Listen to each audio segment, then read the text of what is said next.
മലയാളികൾക്ക് സുപരിചിതനായ നടനാണ് ബിനീഷ് ബാസ്റ്റിൻ. 100-ലധികം സിനിമകളിൽ അഭിനയിച്ചിട്ടുള്ള താരം സ്റ്റാർ മാജിക് ഷോയിലൂടെയാണ് കൂടുതൽ സുപരിചിതനായി തീർന്നത്. യൂട്യൂബ് ചാനലുമായും താരം സജീവമാണ്. അടുത്തിടെ മനസ്സമ്മതം കഴിഞ്ഞ ബിനീഷ് എൻഗേജ്മെന്റിന് മുമ്പ് നടന്ന അച്ചാര കല്യാണം എന്ന ചടങ്ങിന്റെ വിശേഷങ്ങളുമായാണ് പുതിയ വീഡിയോയിൽ എത്തിയിരിക്കുന്നത്.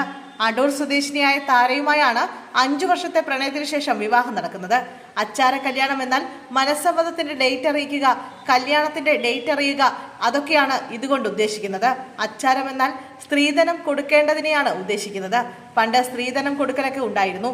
ഇപ്പോൾ അതൊന്നുമില്ല. ഞാൻ സ്ത്രീധനം വാങ്ങിയല്ല വിവാഹം കഴിക്കുന്നത്. ഞങ്ങൾക്ക് ഞങ്ങളുടെ വീട്ടിലേക്ക് വരുന്ന സ്ത്രീ തന്നെയാണ്, അതായത് താര തന്നെയാണ് ധനം. കാരണവന്മാരാണ് തീയതിയൊക്കെ തമ്മിൽ സംസാരിച്ച് തീരുമാനിക്കുന്നത്. അച്ചാര കല്യാണത്തിനുള്ള പന്തൽ ഞങ്ങൾ തന്നെയാണ് വീട്ടുമുറ്റത്ത് തുണി വാങ്ങിച്ച് സെറ്റാക്കിയത്. കല്യാണം എല്ലാവരെയും വിളിച്ച് കൂട്ടി അടിപൊളിയാക്കാനാണ് പ്ലാൻ. എല്ലാവരെയും കല്യാണം ക്ഷണിക്കും, തീയതിയും അറിയിക്കും, ബിനീഷ് ബാസ്റ്റിൻ വീഡിയോയിൽ പറഞ്ഞു. മോന്റെ വിവാഹം നടക്കാനായി കുറെ നാളുകളായി കാത്തിരിക്കുകയാണ്. അവന് പല വിവാഹാലോചനകളും വന്നിരുന്നു. എന്നാൽ അപ്പോഴെല്ലാം ബിനീഷ് ഇപ്പോൾ വേണ്ട എന്ന് പറഞ്ഞ് തട്ടിമാറ്റുകയായിരുന്നു. ഇപ്പോഴാണ് ദൈവം വിവാഹത്തിന് അനുവദിച്ചത്. ഞങ്ങളുടെ സന്തോഷത്തിൽ നിങ്ങളും പങ്കുചേരുക, പ്രാർത്ഥിക്കണം എന്നായിരുന്നു ബിനീഷിന്റെ അമ്മയുടെ പ്രതികരണം.